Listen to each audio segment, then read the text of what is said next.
Good evening, everyone, and welcome to Surviving and Thriving After Graduation Insights from Recent Grads. My name is Nathan Blank, and I am a two-time alumni of the University at Albany. I graduated in 2023 with my degree in public policy, my bachelor's degree, and just this past Sunday, graduated my master's in higher education, and I now work at the university with undergraduate admissions. We are so glad that you're all here joining us tonight to get insight from our recent graduates, and you're also a part of Gold. You are all graduates of the last decade, so congratulations on that. Everyone here on this call is a part of the Gold Committee. We work to put on different programming for all of our recent graduates from the university and keep you engaged with the University at Albany community. So once again, thank you all for joining us tonight. The way that this will work tonight for our webinar and for the Q&A portions of this is that we will have select topics, so things like life after college and adulting, moving back home and living independently, and all of our panelists will share their insight into these different areas. They'll introduce themselves when we begin talking, and feel free to throw in any questions that you have about a specific topic in the Q&A section, and we will make sure that we hit on those as we go along. But once again, thank you all for joining us, and remember that you are now Gold graduates of the last decade. The first section that we will be hitting on is life after college and adulting. And the first question that I have for my fellow panelists here tonight, what's one thing about post-college life that no one prepared you for? And who would like to kick us off? What's up, y'all? So my name is Musa. Urena. I'm from born and raised in the Bronx. I graduated 2020, yes, a little time ago. And I majored in history with a minor in leadership and human development. The one thing about life after college, to be honest, what nobody told me was that uh, the responsibilities multiply times 10. So like maybe in your work study job, you can get in, 5 minutes late, 10 minutes late, even though we usually practice to be perfect, but there's no leeway. Like they're giving there's no string attached. It's like, yo, you have to be here at 8 o'clock. And when they say 8 o'clock, it really means be here at 7:30, 7:45. My name is Jerlisa Fontaine. Everybody calls me Juju. Whew, when I graduated in 2018. My major was human bio. I was pre-med. And I had a business and Africana studies minor. I was doing too much, but it was great. One thing that I would say that you all should consider is when you graduate, you are independently finding your purpose. And what I mean by that is when you're in college, yes, the university wants you to do well, but it also looks really good on behalf of the university when all their students do well. So there's always a flood of people who are always around you trying to get you to get good grades and get involved and join clubs. Like it's like almost as if everybody around you is kind of forcing some kind of purpose on you, and they genuinely mean well because these are your formative adult years, right? So people want you to find the things that make you feel good, make you feel happy. But when you graduate, no one's doing that for you anymore. And you probably know that now that you've probably graduated.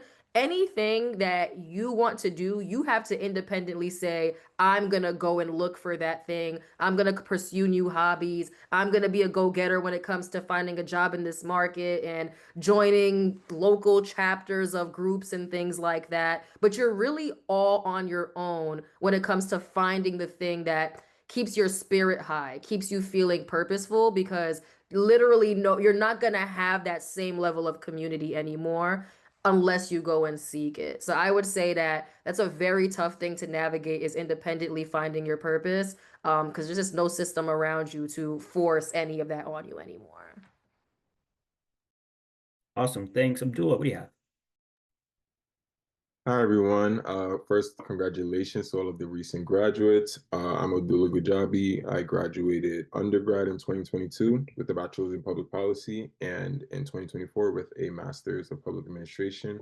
I think the one thing that I felt the most unprepared for was the social switch.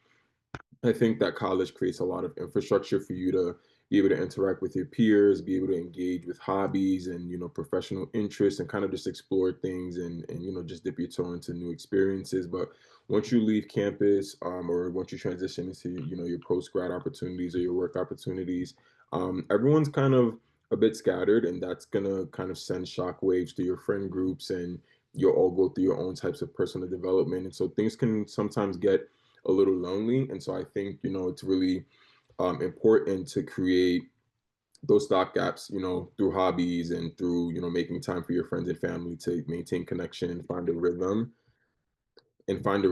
that allows you to still feel fulfilled and connected to the people that keep you grounded as you navigate, your early 20s or just general post-grad life. So that's the one thing I would highlight for you all to think of as you move up. Awesome. Thanks for your insight. Are there any other thoughts on the one thing about post-college life that no one prepared you for? Yeah, Crystal, go ahead. Hi, good evening, everybody. My name is Crystal. I graduated in 2020 with a double major in communications and Latino American Caribbean Studies, and a master's in 2021 with organizational communication. Right now, I'm a personal executive assistant at a law firm. And something that I echo what all the panelists have said really regarding life after college. What I want to stress is really like trying to put yourself in a groove of your own groove, if that makes sense. Because when you're in college, it's like everything is in the vicinity for you, right? You have your friends, like Abdoullah was saying, then you also have like the gym, hobbies, like all right there in the same vicinity. But when you're graduating, everything is all spread out. Like I agree with exactly what Abdullah was saying. Everything is spread out. So you really have to make sure that your life is not just work and home. Like you really want to come up with healthy habits and a healthy flow of things that work for you. Don't give up like working out or hobbies that you love, because sometimes that can get lost in the sauce while you're living life. Moving on to our next question in the life after college and adulting topic, how did you deal with the pressure to have it all figured out after graduation? Hey everybody, my name is Jorge Chacon. Graduated 2019 with my Bachelor of Science in Accounting, and then pivoted to Indiana University to complete my Master of Science in Accounting. And I have been working at Deloitte for about the past 5 years as a senior consultant within our audit and assurance practice. And it's so crazy just hearing this question about dealing with pressure of, just having it all figured out after graduation, because I was somebody who grew up typically knowing exactly what it was that I wanted to do my entire life. I always knew I wanted to be within the business world, being one of those people that, has a nice corporate job, going into the office, wearing the fancy suits and being in these important meetings and, really making a contribution to a company. And, I think each and every day it's a struggle to say that I have it all figured out, because success isn't linear. There's going to be so many times where, you face a minor setback, which feels as though that your world is crashing right before your eyes. And, I think we have the worst habit of trying to compare ourselves to our peers, especially now with the prominence of social media and just seeing, people going on luxurious vacations or having a lot of materialistic things that don't truly equate to success or having it all figured out. And, I say all of this to say that dealing with the pressure of trying to have it figured out and making sure that you're doing the right thing is a day by day, process. You know, there's some days where you're just going to feel like you're so far behind and you don't know if you're ever going to reach your goals. And those are the moments where you really have to double down on yourself and stay committed to the process, stay committed to the goals that you have. Because if you give up now, you'll never be able to see that come to fruition. Even though it may be hard, you may have to sacrifice a little bit of time and energy to really, sit down and focus on the things that matter, whether it's, getting out of debt, maybe, focusing on work for a little bit just so that you could secure a promotion, or maybe interview for a new job that'll give you a higher pay and a better work-life balance. And, it's tough. No day is going to be perfect. I go through it every single day where, I want to be the millionaire that's having the nice vacations or the successful career. And I have to remind myself consistently that, each and every single day, as long as I give, 100%, some days it might be 50% or even 20%, I'm still having building block days where I'm gradually progressing towards the individual that I want to be in the future. Awesome. Thank you for your insight on that. You did mention career and may interview for a new role or looking for that promotion. And a question just came in through the Q&A section related to that. So how can recent grads stand out when applying for jobs, even if they don't have a ton of professional experience yet? Yeah, go right ahead. You want to jump back in? So this is one of the most perfect questions because it just attests to the greatness of UAlbany specifically. So for those who may not have had the most internship experience possible, you actually have so much experience and you don't even know it. So if you've been involved on campus, whether you're an RA, you were a president of a club, or maybe even a social media coordinator for a club, making flyers and coordinating with, event staff at UAlbany, that is all experience that you could put on your resume. Even the simplest things as, let's say you were a babysitter, you have project management skills. You're able to work with younger staff essentially to reach towards a goal, whether it's, assisting kids with like playtime and stuff.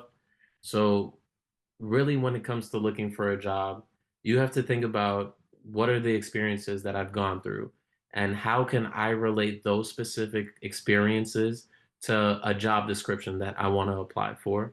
And, sometimes you will get 99 no's before you get that one yes, but it's all a part of the process. It may not be the big corporate job that you want or the most high paying job, but you have to remember we all have to start off somewhere, and as long as we leverage those opportunities to learn, take in as much knowledge and information as possible, we're able to then use that and essentially propel ourselves to the place that we want to be in the future.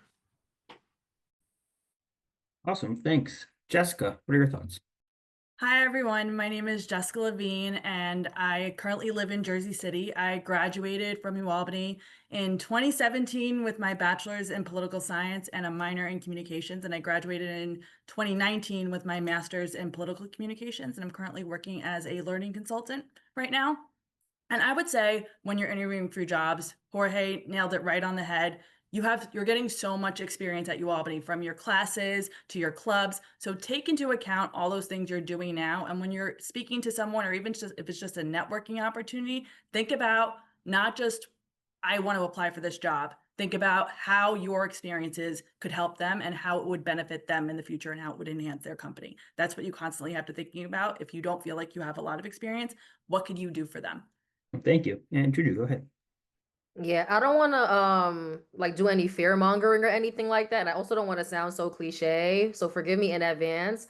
But honestly speaking, unless you're pursuing a career in law or like medicine, like any interview you go into, you need to be able to talk about how you're using AI. Either you're the person creating AI or you're the person who knows how to like use it effectively so that you're saving time, you're moving faster than your peers and your colleagues, you're saving the company money because you're able to identify tools and systems that are going to help expedite certain things that they have to do.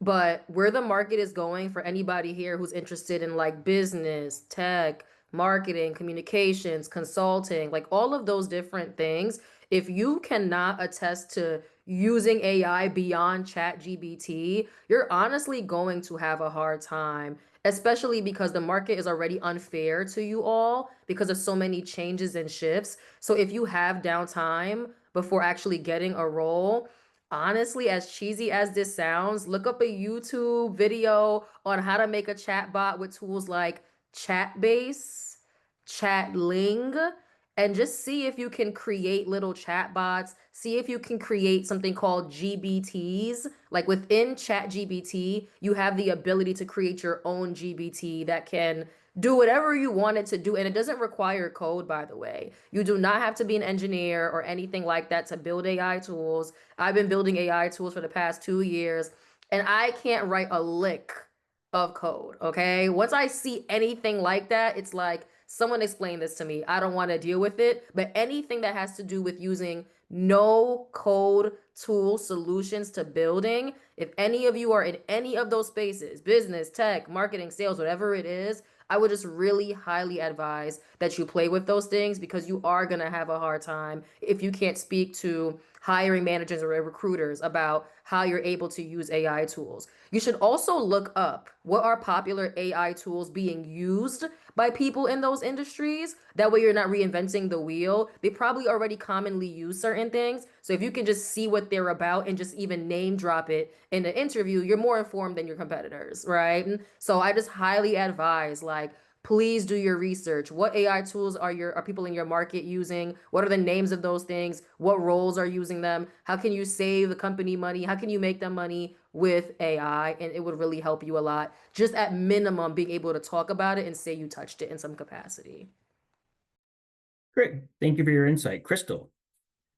Yeah, I wanted to talk about building your resume. Really, when you're in college, like Jorge was saying, joining organizations. But on top of that, I will also say, really make sure you're just not a member in these organizations. Also, try to push yourself to be in leadership positions, so that, again, you have insight on how organizations work. And UAlbany, I kind of still apply in my positions now, working in the quote unquote real world. So I will say join leadership positions, build your skills off of that.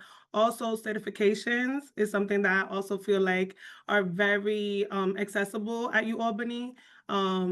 Any free certifications, I will recommend signing up and getting those done, because it's kind of flexible with your school schedule.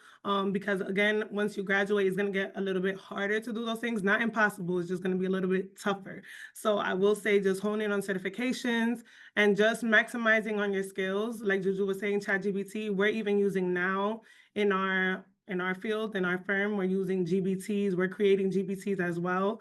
So I will say that's a very good skill to have as well. Just build on that. Awesome. Thank you. Emily. Hi, everybody. My name is Emily O'Halloran. I graduated from UAlbany in 2020. I majored in finance and criminal justice after I went to Albany Law School, and now I work for Travelers Insurance as a staff attorney. And I just kind of have a little bit of a funny story about regarding experience, and if you feel like you don't have specific experience for your field or whatever job you're applying to, don't discount putting any experience that you have. I, throughout college and law school, worked at a restaurant. I was a server and a bartender. And in one of my first interviews after law school, it kind of came up in conversation. It wasn't on my resume, we just started talking about other things I did in school.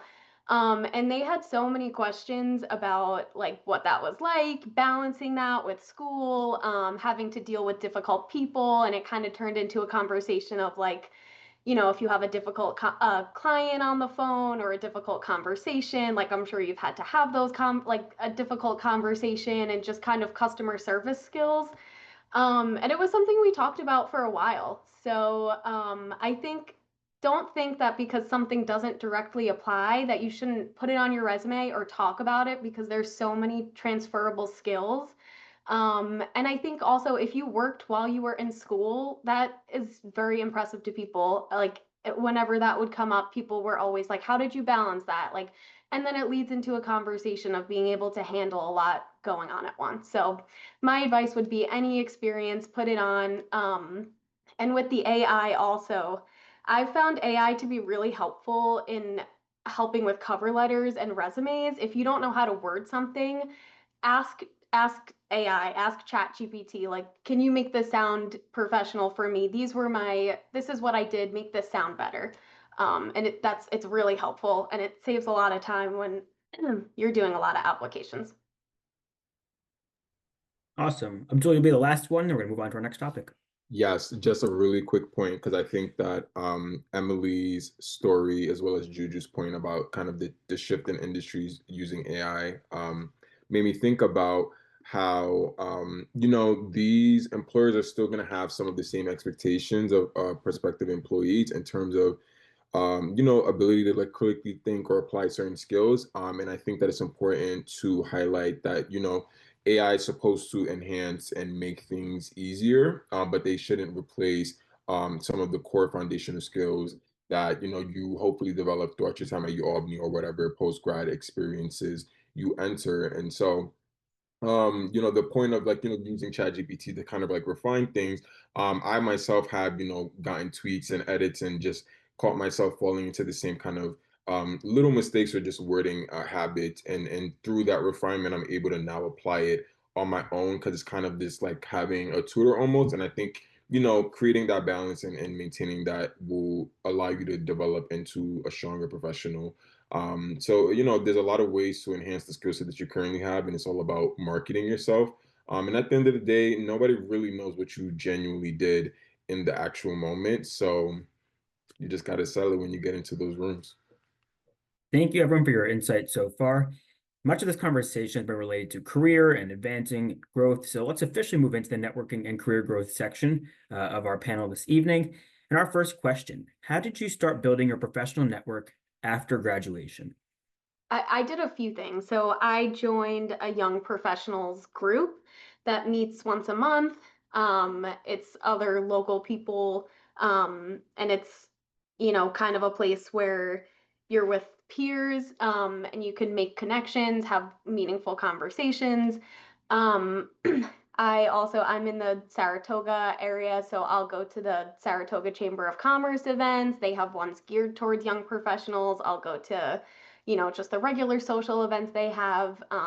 And once you kind of go to one, you start to recognize people when you're at other events. And just even if, sometimes you're making a friendship, sometimes, they're calling you on the phone with a referral, and you look great for your boss.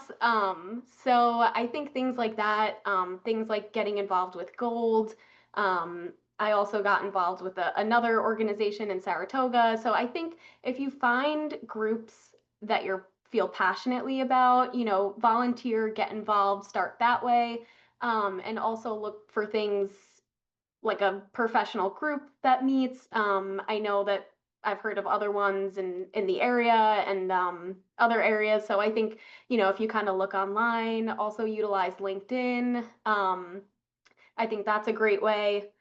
And yeah, and I think also just, connecting with fellow graduates, helping each other out. So when I first graduated, my goal was to go to med school. That did not happen. I actually am running a tech startup right now. It's an alternative to LinkedIn.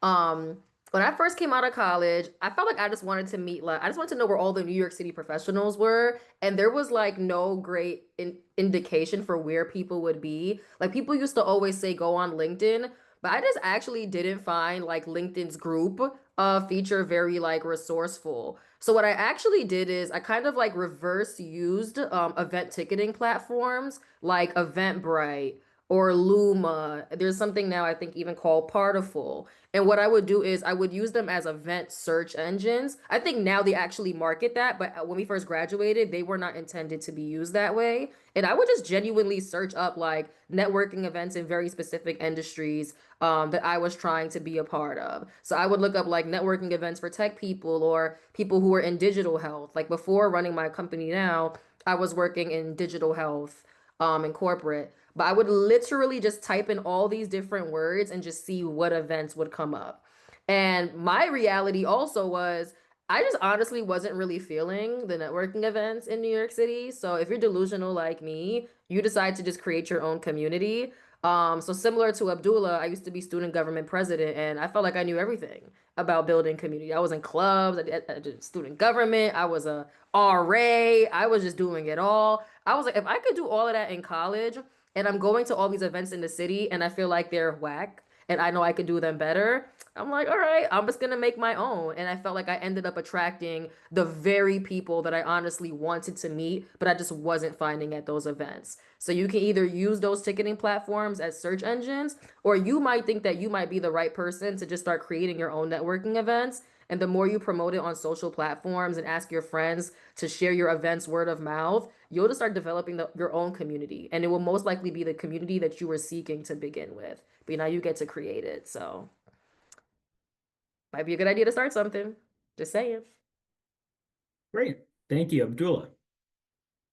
I agree with what everyone has said so far. I think the first tip I would give is to pretend like you're already friends or you're already connected to the people that you're hoping to pull into your network. That's something that I use to kind of alleviate any anxiety that I have about approaching someone who may be a professional that's a bit more experienced or just generally someone who I'm just not familiar with. And so I work in state government. And so, going to conferences, going to briefings on different policy issues, building connections with other offices and things of that nature, very casual, 1 minute in passing interactions. I've used those to kind of maximize a small experience and kind of pull that thread into a longer built relationship. I think it's important to be inquisitive, generally polite, and it can be something that's super basic in general, but doing something that allows the person you're interacting with to remember you is enough to kind of leave a favorable impression. And that's something that you could loop back to months later or a year later, if you're hoping to, connect with that person in a more professional capacity. Outside of that, I would say, the people that you're going to school with, your peers, are also going to be entering different industries or the same industry. And, they also have their own network. Don't be afraid to tap into that. If you're looking to enter into a certain field or you're hoping to just generally get some insight about, a post-grad experience or a specific role, 9 times out of 10, there's someone in your immediate circle who may have an indirect connection, and that could be a gateway for you to build that rapport with the individual. So that's something that I make a point in doing pretty often. But generally, yeah, I think that Emily brought up really great points about finding the events that are happening around you, even if they're not directly aligned with the field that you're in, spaces that are catered to young professionals or people that are just generally working.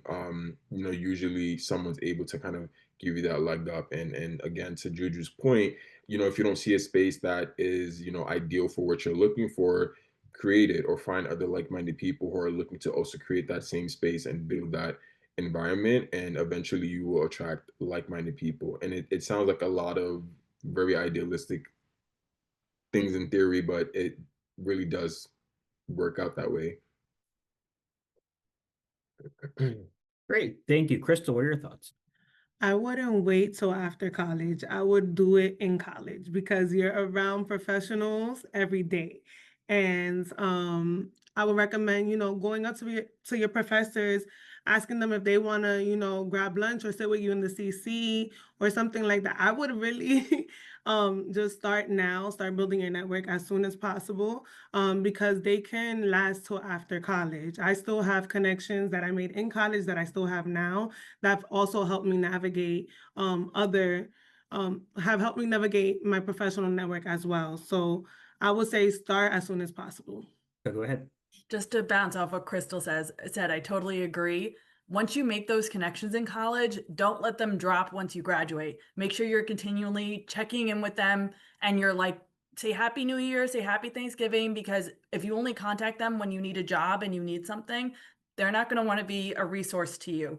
So try and check in with them regularly so you can keep those connections growing, because you never know who they're going to introduce you to and how your network is going to grow from there. And Jessica, your point brings up our next question. How do you maintain relationships with mentors or professional contacts? Being consistent, whether it's a birthday, Mother's Day, Father's Day, for example, or even right when I graduated, the first person I called was Juju, because I knew she helped me out a lot on campus. So I was like, if she helped me out on campus, she definitely can help me out outside of campus. And she really put me in contact and in connection with a lot of different people because of her events. And it was just one of those things, is just keeping in contact and keeping them in mind. when something new pops up, or if it's something in a related field, even something as simple as an article, you can send to them like, hey, what do you think about this? I know this relates to your field. They'll really see like, oh, they're always thinking about me and they understand our conversations. So just being consistent, I think, is key. And sometimes you might have trouble with that because you might think it's awkward, like, oh, I don't know this person.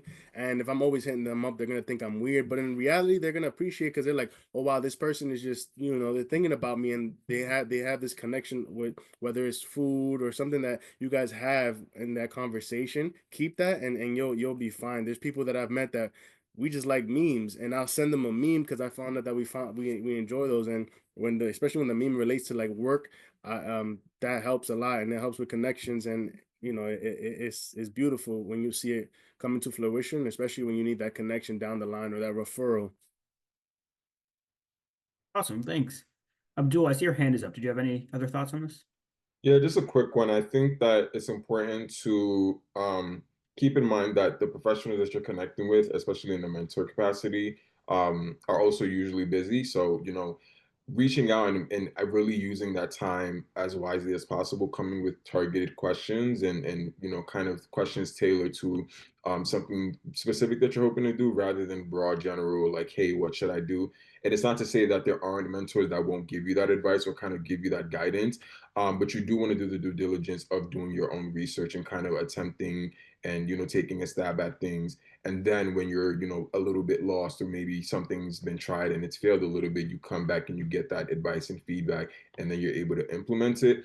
But I think that, all of the points previously that have been made are really good ones. You want to make sure you're maintaining somewhat of a personal casual relationship so that it doesn't seem too one way. And again, I think as a mentor, they're also going to feel good and fulfilled for helping to bring someone up or build them up in a specific field or in a endeavor they're hoping to enter. So don't overthink it too much. It's usually much easier than it looks. Awesome, thank you for that. Jorge.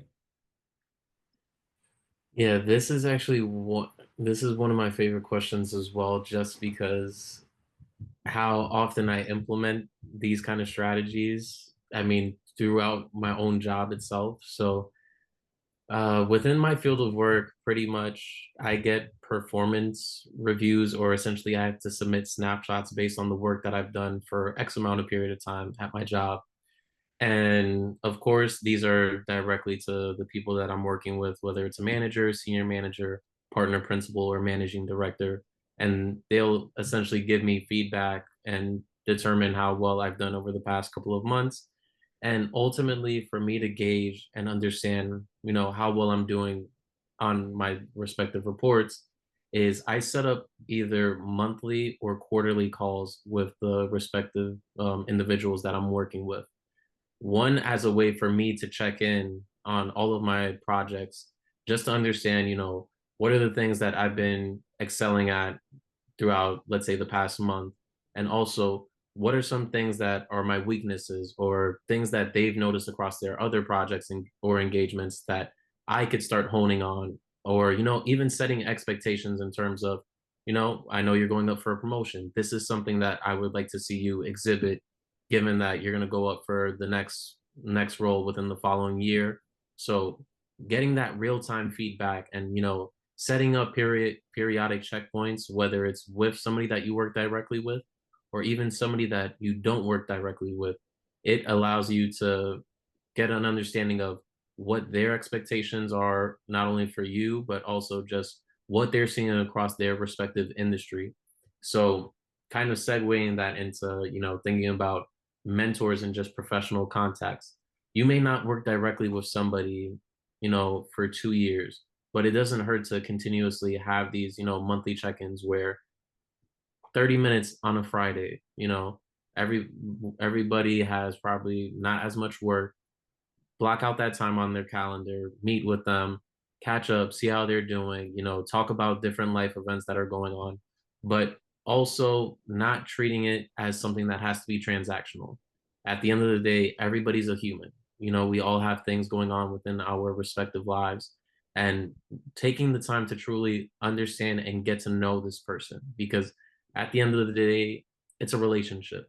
It's not always looking for, oh, I need to stay in contact with this person. So, in the future, if I need a job where they can help me out, I can just go directly to them. Because I can promise you that is not going to work out in your favor if you don't have a genuine, nurturing relationship with the person. And that goes even for outside of any mentors or professional contacts. It's the people that you work with on a day-to-day basis, the friends that you had at UAlbany who you may not speak to, for a year, but staying in contact, shooting them a text like, hey, I was doing X, Y, and Z over the weekend, and it reminded me about how we would hang out, on campus during our free time, just to show that you're leading with intention, leading with purpose, and, not making it as though I need to gain, information or knowledge from you, and actually fostering a relationship with the person that you want to connect with. Awesome. Thank you for your insight. For the final question in this section, we'll do this one briefly. This comes from the Q&A. And I know we threw some links in the chat earlier as well, but what is some advice you have regarding finding jobs or gaining entry into a job or job market besides websites like Indeed or LinkedIn? And we'll just give maybe one or two answers and then move on to the next topic. That's a good question.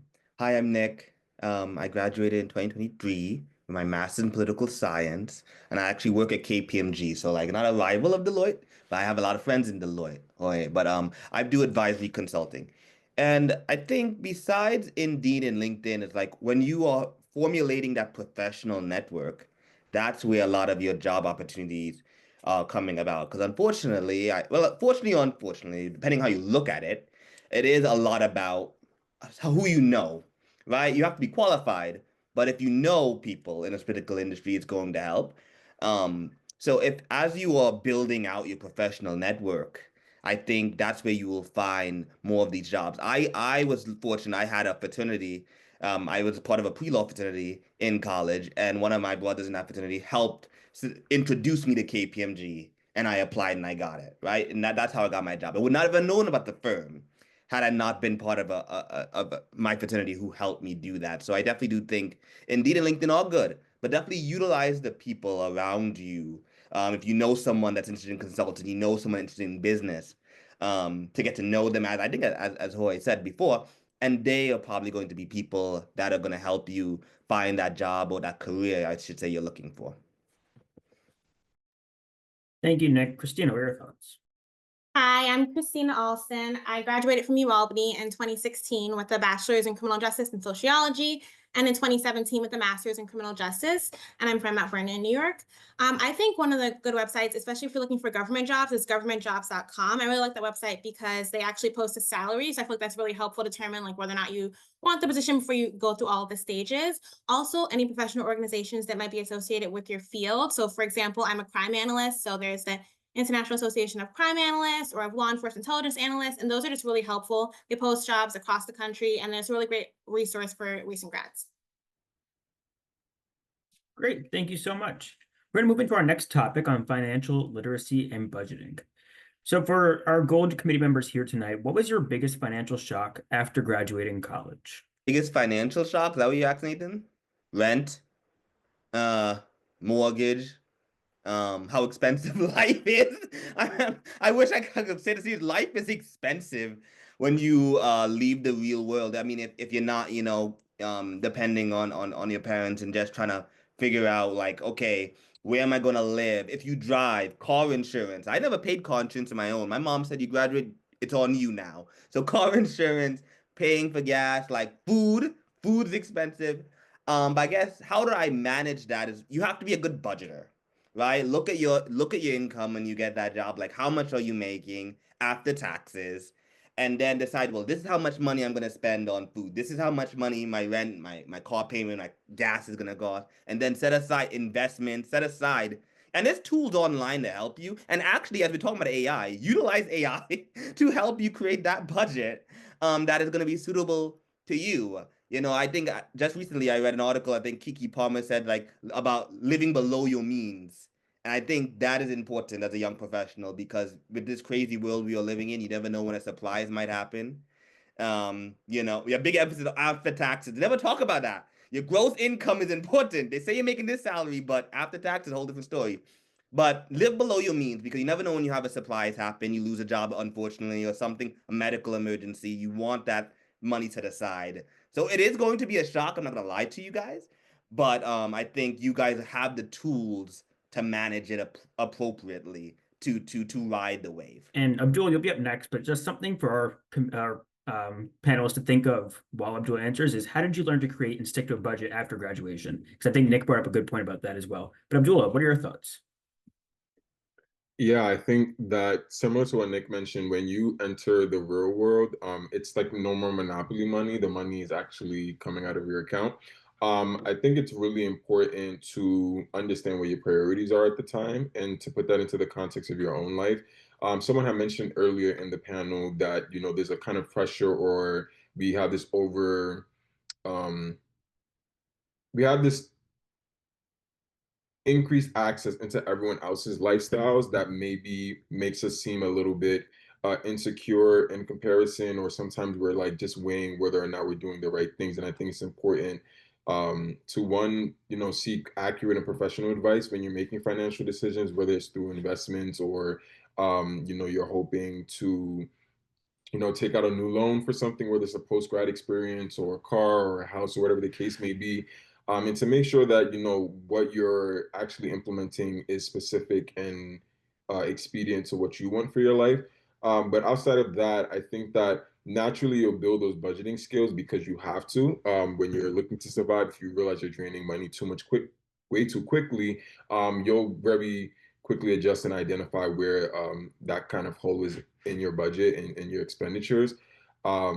But generally, I think you want to make sure that you're leaving room for yourself to enjoy life and not feel like you're super constrained, but at the same time, you're giving yourself enough of a life raft and a foundation, as Nick mentioned, to be able to have something to cushion yourself if you happen to lose a job, or if you hit tough times, or if something happens for a friend or a family member, and you generally need extra support.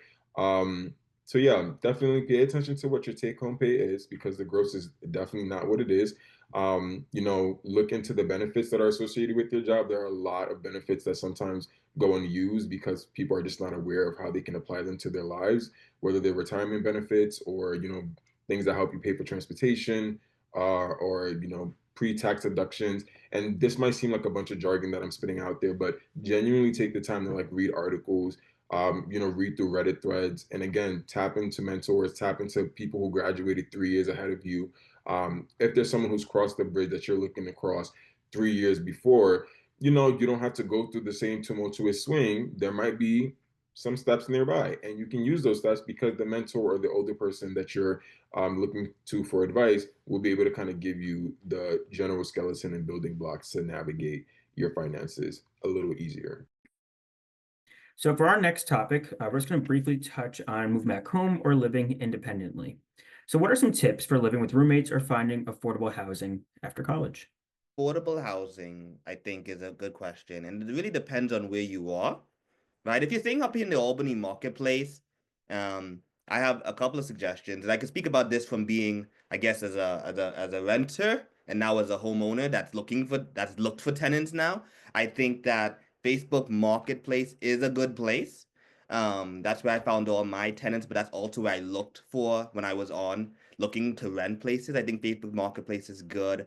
I think there's a bunch of different communities if you look up on not Zillow, apartments.com, and they have filters there as well. And so you could filter based on this is how much money I want to spend on rent, period, and put that in. And be mindful when you're going, ask the landlord questions because tenants has rights, right? You guys have rights as tenants. And so I definitely want to make sure that when you're doing that, you're asking landlords appropriate questions in terms of is this place, habitable? Because under the law, the place must be habitable for you guys to live in it. So I think there are affordable places out there, depending, and you just gotta find them. And just because they are certain prices, not mean they're not like lavish or whatever. Like you could find good, decent places that are habitable in your price range. You just gotta do the work to find them. Thanks, Nick. Musa, what are your thoughts? It's two things. One, if you have the ability to stay home, I know we just finished living on our own for 4 years. It was great. It was fun. It was a blast, freedom, freedom, freedom. And you're like, I'm never going back home. But if you have the ability to do so, that is a privilege to have that a lot of people don't have. And we were talking about budgeting, and I think being home will give you a chance to learn how to budget yourself and practice instead of like automatically jumping into the having to rent and paying rent every month, you know, because you have to pay rent every month if you didn't know that. Like it's coming. But I think if you can stay home for at least a year or two to build up and understand how to use your money and be smarter with your money, and then being able to move out, I think that's a great opportunity for you if you have it. If not, I think the roommate stuff is second choice because you'll get to it'll be back like you're back in the dorms, but you have your own bedroom and sometimes your own bathroom. But it'll be a great experience. So I think is when finding roommates, understand these people also have lives as well. So seeing where they're at professionally, if they're the ones that are party promoters, know that you might have long nights some days. And if you're a person that doesn't like being out all the time, that's something that, you know, you might not want to have that type of roommate. Or maybe it is because you're trying to find you know, the yin to your yang. I think it's really understanding where that person is professionally and where you at professionally, so you guys can mesh well together, and there might be some things that you guys can learn from each other on the end. But if you can stay home for a little bit. I know it's gonna drive you crazy. I get it. It sounds heartbreaking. It sounds like you're taking a step back, but you're not. You're really not, because there's a lot of individuals that move back home for a couple of years and end up buying a house right after. So make sure you understand that, and save your coins as much as you can. You know, and also like nothing beats a home cooked meal, you know? Great thoughts. Thank you. Crystal, what are your thoughts? I agree with Musa. Also, I will say that working with Res Life, which I did used to work for, by the way, before I got to this position, I worked for Res Life as a residential director, and I got an apartment for free. That was such a great job to have post grad because I was able to um have an apartment, build, you know, my income as well. And then also just start mapping out really what I wanted to do really. But also I also gained insight in higher education too, which I didn't think I was gonna do post grad as well. So I will say Res Life was also a good way that I saved money and also had affordable housing in my experience. Awesome. Thank you. And Rob, you'll close us out for this section. Yeah, so my name is Rob, two-time alumni for UAlbany as well. I did my undergrad in computer science and cybersecurity, and then I did my master's in data analytics, information science. One thing I can say on this topic, I definitely echo what you're saying, Musa, where if you can go home and if you have that opportunity, definitely do take it. It is a blessing in disguise. I mean, like you said, you know, you're finally getting that independence. You want to navigate a lot of stuff on your own, but in terms of like financially wise and saving and trying to navigate some of those other difficult issues such as like paying bills, paying car insurance, you know, all those stuff start to come at you. So that's one less thing you do have to worry about. But other than that, I mean, I never had that opportunity. So one thing I would say, if you do plan on moving out or, you know, going on your own after college, is definitely budgeting. Definitely you want to budget. You know, we talked about looking at your gross income and all that stuff. So one thing you do want to budget is just making sure that wherever you're living is within your budget. I think that's a big thing that UAlbany taught me, you know, in terms of financial literacy, just learning how to understand, like, there might be some things that you want to do, but you also have to budget for things that you need to do versus for what you want to do. So definitely, I would say a big point, you know, just making that next step into becoming independent and moving out on your own. Just know that budgeting is going to become a big part of your life. And even if, you know, it changes, like your budget might change based on how much or how little you're getting, but always try to sit down, I would say every 3 months, and just work out a budget to see like where you're going and what goals you're trying to accomplish. That has helped me a lot. Thank you all for sharing your thoughts on that topic. We're going to head into our final topic now on personal growth and mental health. So you have two final questions here, and we will begin with, what is one lesson you've learned about resilience since graduating?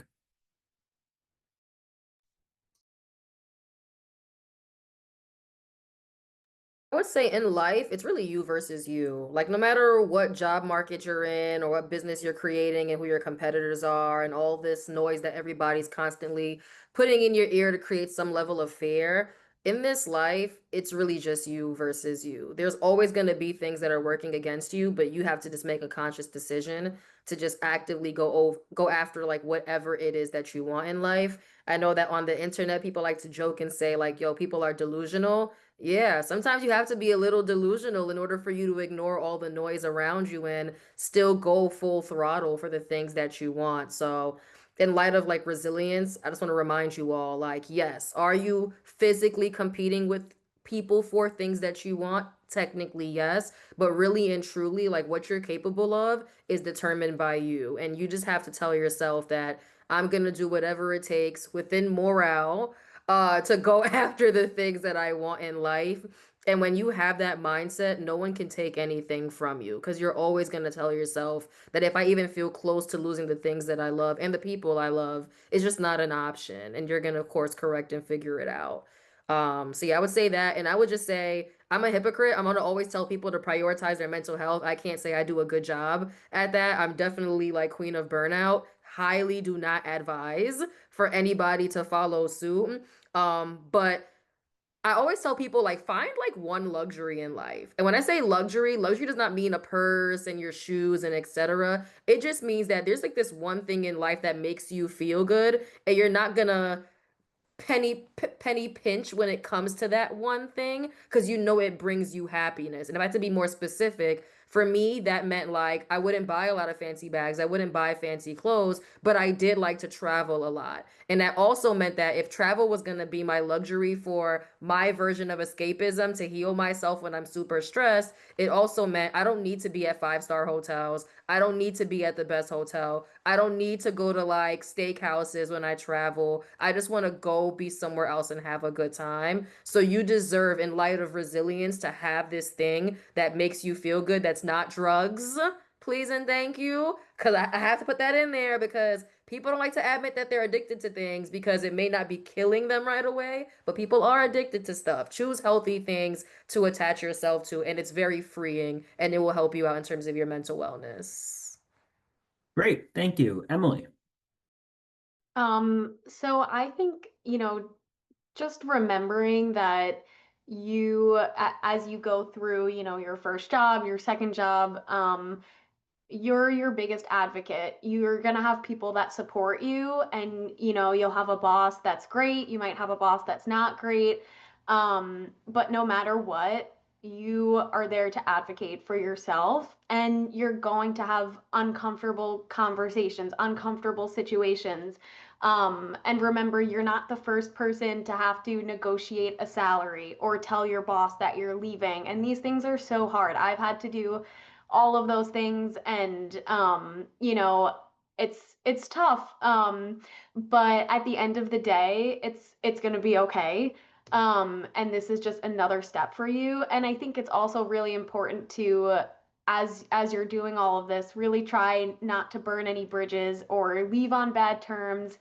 Maintain relationships, do it in a professional way, but also don't let people take advantage of you. Or if you know what you're worth, you know what your jobs you're applying to, don't be afraid to ask for more or ask, what benefits are included, because these are things that are important.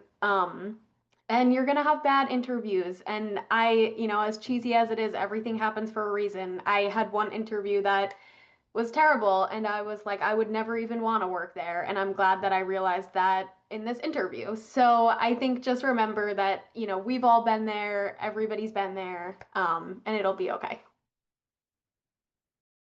Thanks, Emily. Musa, what are your thoughts? Like Juju said earlier, it's literally you against you. You always got to understand that at the end of the day, now that you're entering the true adult world, I know they say you were an adult in college, but this is the true adult world.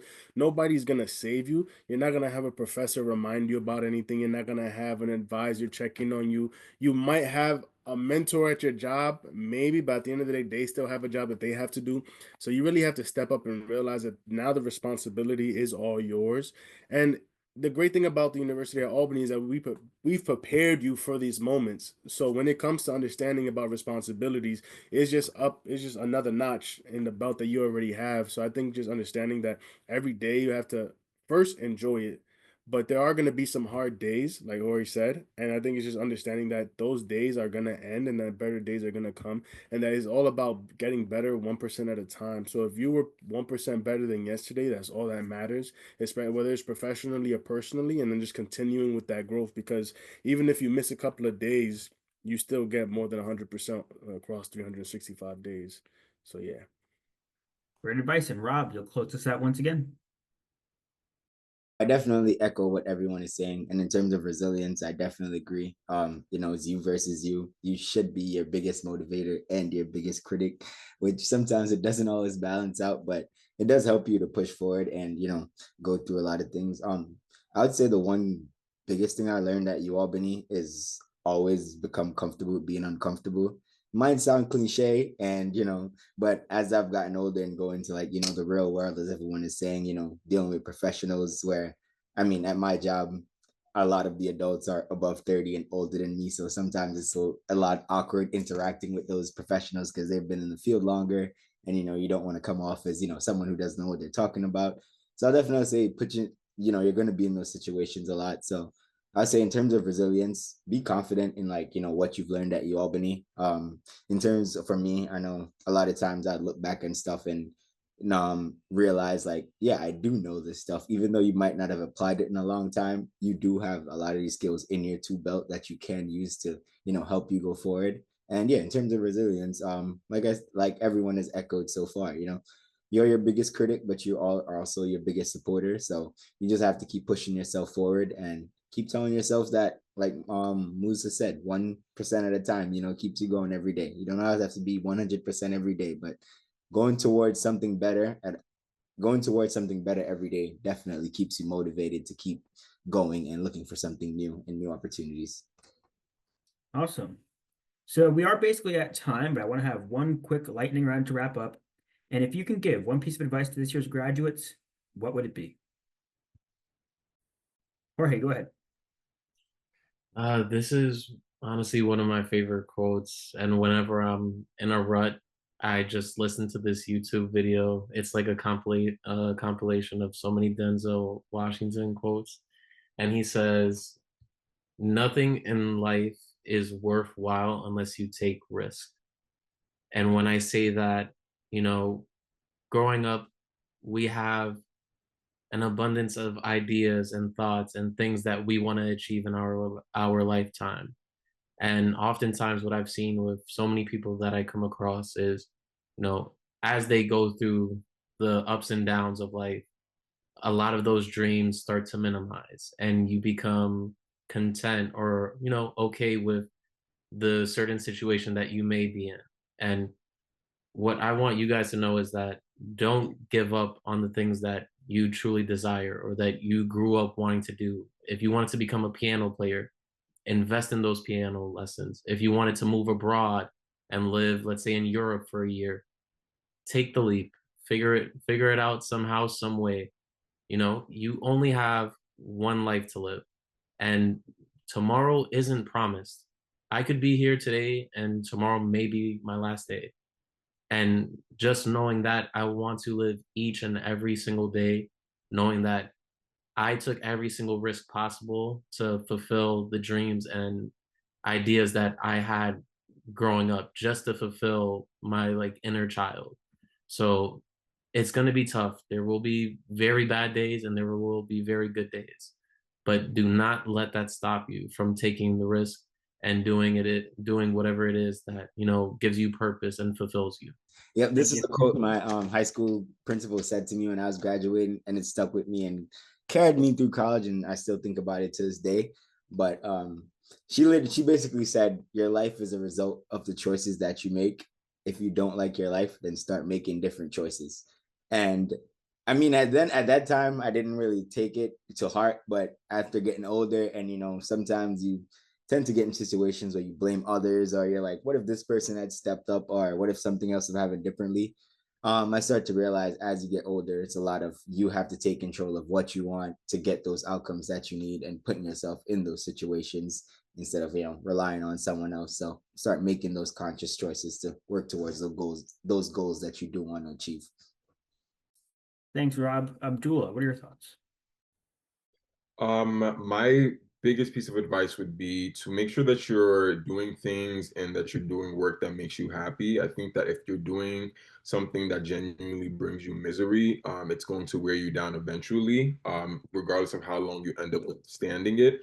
And so in all capacities, social, professional, personal, make sure you're doing things that bring you joy.